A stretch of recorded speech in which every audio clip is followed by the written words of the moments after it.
Hello. When I first met Emma, it felt like my entire world shifted. She wasn't just beautiful, she was radiant. She had this way of commanding attention in any room without even trying, as if everyone naturally gravitated toward her. I'll never forget the first time she smiled at me. It felt like I'd won the lottery. At the time, I was a 29-year-old IT guy with a decent job, but a pretty dull social life. Emma was everything I wasn't: outgoing, exciting, and effortlessly charismatic. I fell for her so hard, I didn't even realize how fast it was all happening. We met at a mutual friend's housewarming party in Phoenix. I almost didn't go because I had a big project due at work the next week, but a buddy convinced me to come out. "You need to live a little," he said. I stood awkwardly near the snack table for most of the night until Emma appeared, glass of wine in hand, and asked, "So, are you always this mysterious, or just avoiding small talk like the rest of us introverts?" That one line changed everything. She had me hooked from the start. Emma was a real estate agent, and she was good at it, like really good. She could charm anyone into buying a house, even if it wasn't what they wanted. I remember thinking that her confidence was one of the most attractive things about her. She had this unshakable belief in herself, this fiery determination that was hard not to admire. At first, I thought her being so social was a bonus. I was the quiet type, and she balanced me out. She dragged me to parties and networking events I'd never go to on my own, and I got to meet people I'd never otherwise cross paths with. It felt like we were a team. Within a year of dating, I proposed. I was nervous, more nervous than I've ever been in my life, but she said yes before I even finished asking the question. "Of course, I'll marry you, you idiot," she said, laughing as she tackled me with a hug. That moment felt perfect. For the first time in my life, I thought I'd found someone who truly saw me, who wanted me despite all the things I thought made me unremarkable. We got married 6 months later in a small ceremony outside Denver, where I had taken a new job. I'd been offered a position as a software developer at a growing company, and it seemed like the perfect next step for both of us. Emma loved Denver. She said it was full of opportunity, not to mention the trendy restaurants and outdoor activities she adored. We bought a cozy house in the suburbs, a 2-bedroom with a little yard and a view of the mountains. It wasn't huge, but it was ours. At first, married life was everything I'd hoped for. We spent our weekends exploring the city, hiking trails, and trying new breweries. Emma threw herself into her real estate career, quickly making a name for herself in the area. She was constantly busy, showing houses, meeting clients, and attending networking events, but I didn't mind. I was proud of her. But as time went on, I started to notice a shift. Emma's career wasn't just a job, it was her identity. She thrived on the hustle, the fast-paced lifestyle, and the attention she got from clients and colleagues. She was always on her phone, emailing, texting, posting on social media to promote her latest listings. At first, I didn't think much of it. I knew how important her work was to her, and I wanted to be supportive. But somewhere along the way, it started to feel like her career and her social life came first while I came second. She started spending more time with her friends, most of whom were also in real estate or similarly high-energy, outgoing professions. They'd go out for drinks after work, plan weekend shopping trips, or attend fancy galas downtown. I wasn't really part of that world, and Emma didn't seem too interested in bringing me into it.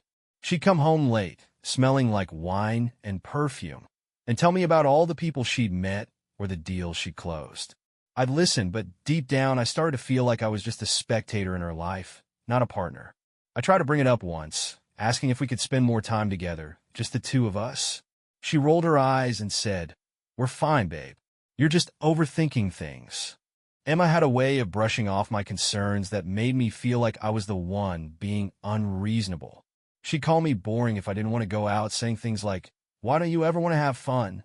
I chalked it up to our different personalities. She was the extrovert, and I was the introvert. It wasn't a big deal, or so I told myself. But then there were the little things. She'd laugh at her phone late at night, claiming it was just her girlfriends gossiping in their group chat. She started dressing up more often, even when she wasn't meeting clients. And there were times when she'd seem distant, like her mind was somewhere else entirely. I tried not to overthink it. I loved Emma, and I trusted her. Sure, she could be fiery and stubborn, but she was also loving and affectionate in her own way. She had a temper, And when we argued, she didn't hold back, but she always came around eventually. She'd kiss me on the forehead, bring me coffee in bed, and say, "You're my rock." You know that, right? I wanted to believe her. I needed to believe her. For 3 years, I convinced myself that we were happy, that the little cracks in our marriage were just part of the normal ups and downs of life. But in hindsight, I realize now that Emma was always good at hiding things. I just never expected her to hide something this big. It all started about 2 months ago, during one of our usual weeknights at home. We had just finished dinner, Chinese takeout, as always on Thursdays, and I was flipping through emails on my laptop while Emma scrolled through her phone on the couch. Out of nowhere, she looked up with a grin and said, "Oh, by the way, the girls are planning a trip. They wanted to come along." I glanced at her, a little caught off guard. "What kind of trip?" "Just a fun little vacation," she replied casually, twirling a strand of her blonde hair. "A week away. Somewhere warm, with beaches and margaritas. They're thinking Miami, maybe Cabo. We haven't decided yet. No guys allowed. Just us girls." She said it so nonchalantly, like it was no big deal, but something about her tone made me pause. Emma hadn't mentioned wanting to take a trip before, and the way she avoided meeting my eyes told me she already knew how I'd feel about it. "Sounds fun," I said cautiously. "You sure it has to be a girls-only thing? We could make it a couples trip. I wouldn't mind tagging along." She laughed a little too quickly. "Babe, no offense, but you'd hate it. It's going to be all shopping, tanning, and gossip. Besides, it's important for us to have our own lives, right? You should take some time for yourself while I'm gone. Do a guy's night or something." I nodded, even though the idea didn't sit well with me. I didn't want to be that husband, the insecure, controlling one who couldn't handle his wife having her own space. Emma was independent and outgoing, and I loved that about her. Still, I couldn't shake the uneasy feeling that settled in my chest. Over the next few weeks, the trip became all Emma talked about. Every evening, she'd give me updates about the plans. "Katie found this amazing Airbnb right on the beach," she'd say, or "There's a yacht party on Friday night, we have to go." Her excitement was infectious, but it also made me feel a little excluded. It was clear that she was looking forward to this more than anything we'd done together in a long time. She started spending more time texting her friends, coordinating flights, outfits, and activities. Sometimes, I'd hear her laughing in the other room and wonder what was so funny. When I'd ask, she'd just say, "Oh, it's the group chat. You wouldn't get it, it's all inside jokes." I told myself I was overthinking things. Emma had always been social, always loved planning and being in the middle of the action. It was one of the things I admired about her. Still, I couldn't help but notice how much effort she was putting into this trip. She went on a shopping spree, coming home with bags of clothes, bikinis, sundresses, high heels, and even lingerie. I raised an eyebrow when I saw some of the outfits. "You're really going all out, huh?" "Of course," she said, grinning. "I haven't had a proper vacation in forever. Besides, you know how the girls are. They'll be dressed to the nines, and I can't show up looking like a slob." She spent hours at the salon getting her hair highlighted, her nails done, and her skin bronzed. She started going to the gym more frequently, saying she wanted to feel beach-ready. One evening, I walked into our bedroom to find her trying on a red bikini that left very little to the imagination. "What do you think?" she asked, striking a playful pose. "You look incredible," I said honestly.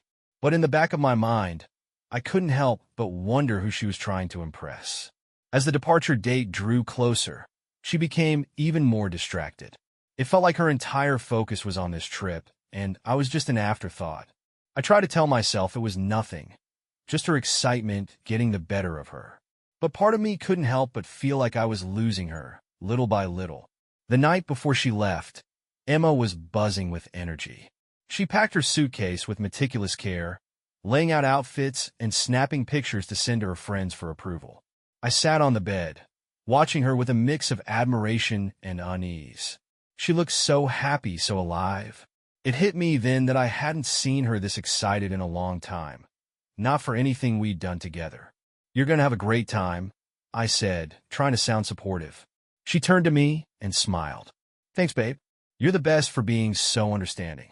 I know some guys wouldn't be okay with this, but you trust me, right?" Of course, I lied. I wanted to tell her how I really felt. that I didn't like the idea of her partying on some beach without me, that it bothered me how distant she'd been lately. But I didn't. I told myself I was being paranoid, that I needed to loosen up and let her have her fun. When the morning of her flight came, I helped her load her suitcase into the car. She gave me a quick kiss on the cheek and said, "Don't miss me too much, okay?" "I'll try not to," I joked, forcing a smile. As I watched her drive away, a strange emptiness settled over me. I tried to shake it off, telling myself it was just my own insecurities playing tricks on me. After all, Emma had never given me a real reason not to trust her. But deep down, something didn't feel right. I just didn't know yet how badly my gut was about to be proven right. The first few days after Emma left, I didn't know what to do with myself. It felt like I was in a weird limbo, trying to adjust to the silence in the house. I had been so used to her energy filling the space. The way she'd hum along to songs while she cooked, the sound of her phone constantly buzzing with messages. Now, it was just me, my laptop, and the occasional sound of traffic outside. I kept busy with work, burying myself in projects and late-night coding.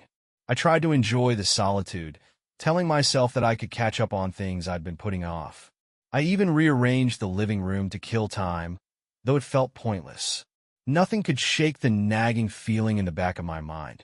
I heard from Emma the first evening after she arrived. It was a quick text. "Made it. The place is gorgeous, babe. I'll send pics tomorrow, promise." I smiled at the message, trying to brush off the uneasy feeling. I told myself this was normal. She was having fun, and I should be happy for her. Over the next few days, Emma sent a few more updates. Photos of her by the pool, her feet propped up on a lounge chair with a drink in hand, and a selfie with one of her friends at a bar. She seemed to be having a great time, which was what I expected. She was always the life of the party. Outgoing, spontaneous, the one who made friends wherever she went. But then, on the fourth night, something shifted. I got a late-night text from her that seemed a little off. It was just a short message. "Having the best time, but I miss you. Can't wait to come back." The words themselves weren't unusual, but the tone felt colder than usual. Like she was saying the right things, but didn't really mean them. I shook it off and went to bed. Maybe I was overthinking it. The next morning, I received a call from my best friend, Matt.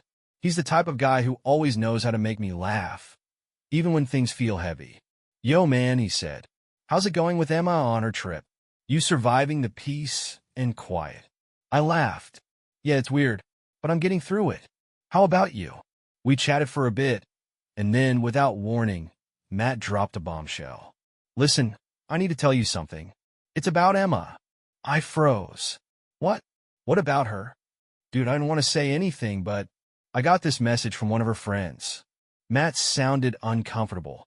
"They're all in Miami, right?" "Well, I don't know the whole story, but apparently Emma hooked up with some guy at a club last night."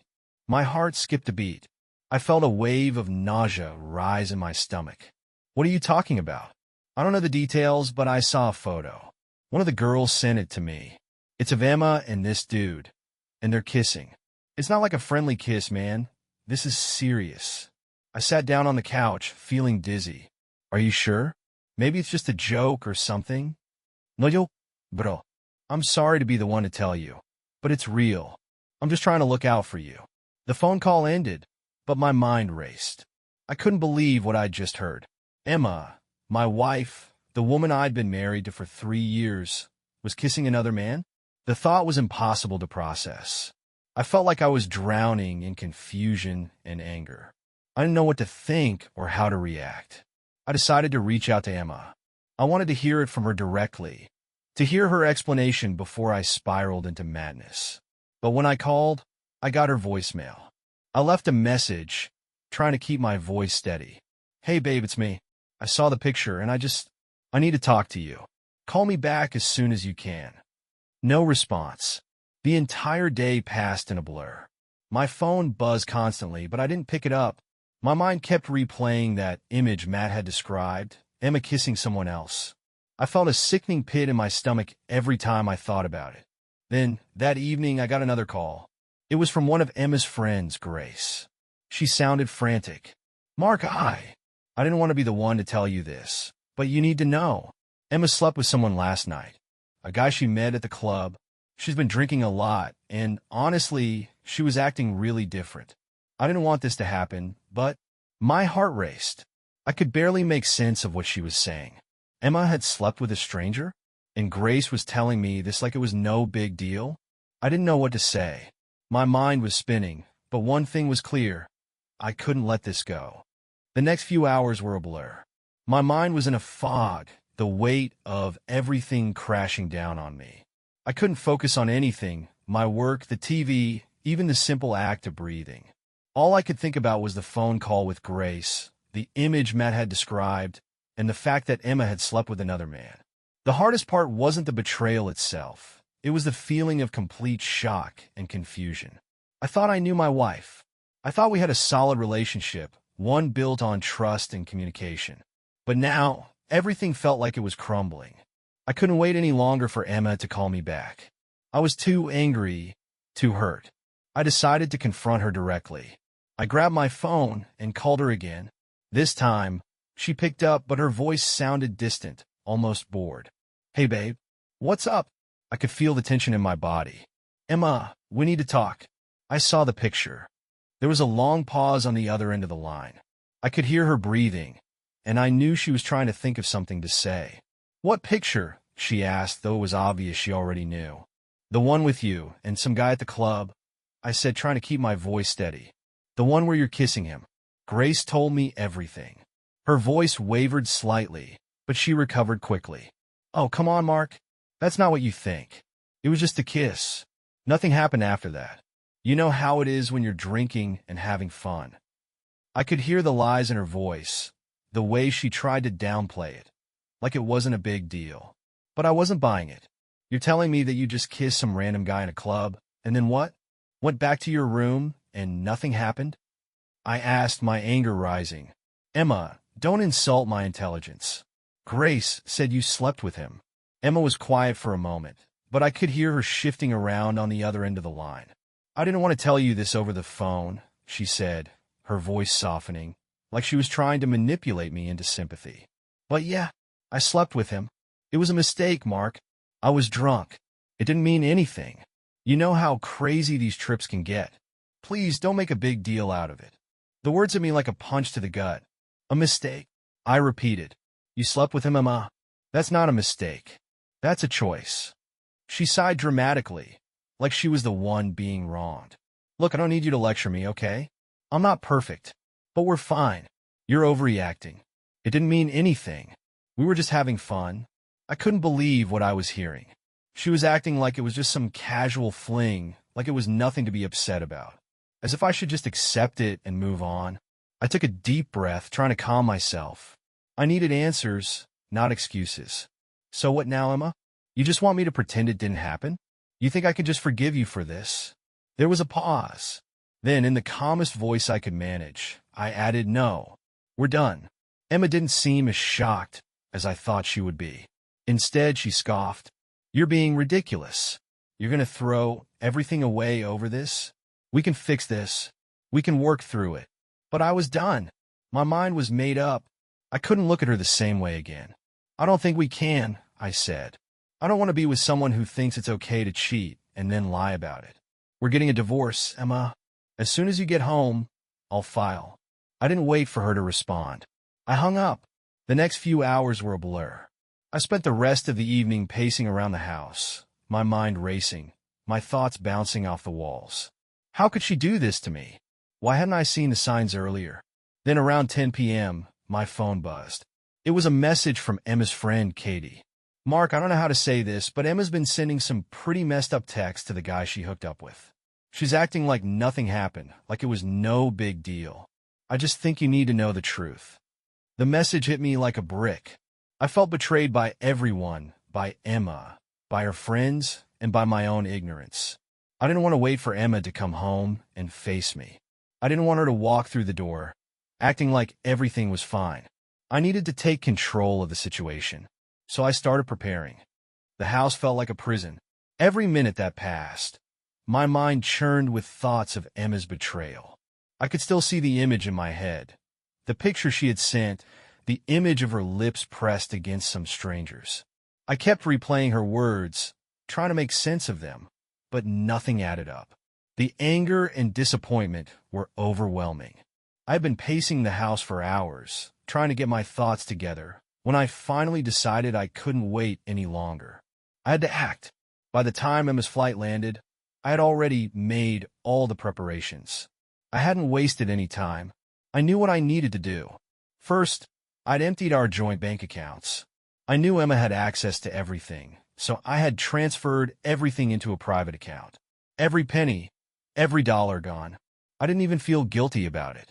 She didn't deserve a cent of the life we had built together. I also packed up all her personal belongings, clothes, jewelry, even the little things like the framed photos of us from our trips. I wasn't going to keep any reminders of a relationship built on lies. I'd made sure all of it was ready, sitting neatly in the corner of the living room. Her suitcase was packed, all her things set aside, waiting for her arrival. I knew it was going to be messy, but I didn't care anymore. This was over. It wasn't until around 7 p.m. that the doorbell rang. I heard her voice through the door, excited and upbeat. She must have been buzzing from the trip, not knowing what was waiting for her. When I opened the door, Emma stood there, smiling, suitcase in hand. She looked just like she did when she left, sun-kissed skin, her hair pulled into a loose ponytail, looking as if she had just come back from a vacation in paradise. "Hey, babe, I'm back," she said, her voice sweet, like nothing had happened. I said nothing. I just stepped aside, motioning for her to come in. She didn't seem to notice my coldness at first. "I can't wait to tell you everything, Mark. You should have seen the party. It was amazing." She paused when she noticed the silence. "What's wrong?" I closed the door behind her slowly, my heart pounding. "You're not going to tell me about your new friend?" She froze, her smile faltering. "What? What do you mean?" I pointed to the pile of her things in the corner. "You can start by grabbing your stuff. We're done." Her eyes widened, her voice rising in disbelief. "What? What are you talking about? What's going on? Why are you acting like this?" "Like you don't know?" I replied, my voice steady but filled with anger. "I know everything, Emma. The pictures, the texts, your little fling in Miami. I'm not stupid." She took a step back, her face reddening. "I can't believe this." "You're going to believe that? You're really going to throw everything away over one mistake?" "I didn't mean it, Mark. I was drunk. It wasn't even about him." "You mean everything to me." I shook my head. "No, Emma. It's not just one mistake. It's the lies, the excuses, the way you acted like it didn't matter. You don't get to treat me like this and then act like everything's fine." Her eyes turned desperate, her voice wavering. "Please, Mark, don't do this. I'm sorry. I was lonely, okay? The trip got out of hand, but it's not what you think. You have to believe me. We can fix this. Please." But I couldn't believe her. I couldn't trust her anymore. "I don't want to fix this," I said, my words cutting through the room. "I want out. I'm filing for divorce, Emma. We're done." She dropped her suitcase, her face crumpling with rage and panic. "No, you don't get to do this. You can't do this to me. I made a mistake, but I'm your wife. You're supposed to support me, not just throw me away like something you don't want anymore." Her voice was rising now, and I could see her eyes welling up with fake tears. She was panicking, realizing that everything she thought she could control was slipping away from her. I took a deep breath, trying to remain calm. "I'm not throwing you away. I'm just choosing not to stay with someone who doesn't respect me, someone who thinks it's okay to cheat and lie. So, pack your stuff. I don't want to hear any more excuses."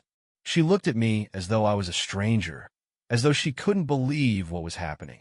"I'll make it up to you, I swear. You can't just give up on us. We've been together for 3 years, Mark." "But you've already given up on us," I replied coldly. "You've made your choice. Now, I'm making mine."